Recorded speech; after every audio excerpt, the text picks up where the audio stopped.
नाशिक हेलिपॅडवर मुख्यमंत्री शिंदेंच्या बॅगांची तपासणी, निवडणूक भरारी पथक पोलिसांकडून बॅगांची तपासणी। संजय राऊत यांच्या शिंदे बॅगांमधून पैसे घेऊन गेल्याच्या आरोपानंतर निवडणूक आयोगाला जाग।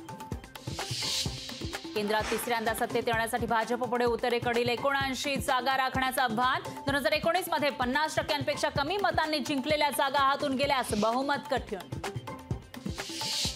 होर्डिंग परवानगी प्रकरणी तत्कालीन रेल्वे आयुक्तांची चौकशी होण्याची शक्यता, कैसर खालीद चौकशीच्या फेऱ्यात।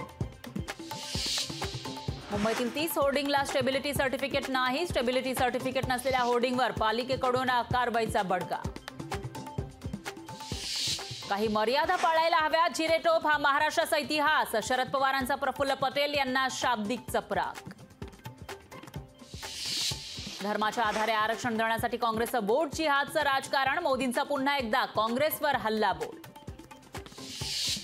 नकली शिवसेना नकली राष्ट्रवादीचं काँग्रेसमध्ये विलीनीकरण नक्की, शिवसेना काँग्रेसमध्ये विलीन झाल्यास बाळासाहेब आठवतील, उद्धव ठाकरे आणि शरद पवार हे पुन्हा एकदा मोदींच्या निशाण्यावर। ही पापाची आघाडी नाही तर बापाची आघाडी, मोदींच्या कल्याणमधील नकली शिवसेनेच्या टीकेवर संजय राऊतांचे खडे बोल। 4 जून नंतर शिवसेना युबीटी आणि राष्ट्रवादी एसपी फुटणार, दोन्ही पक्षांचे उर्वरित आमदार पक्षाला रामराम करणार, भाजप नेते मोहित कंबोज यांचा दावा।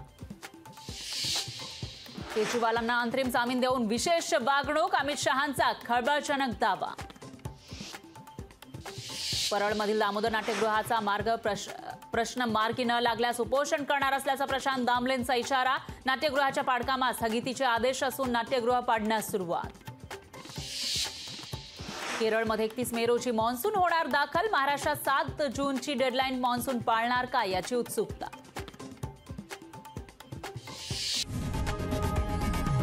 लोकशाही मराठी ऐका, पहा, जागरूक रहा।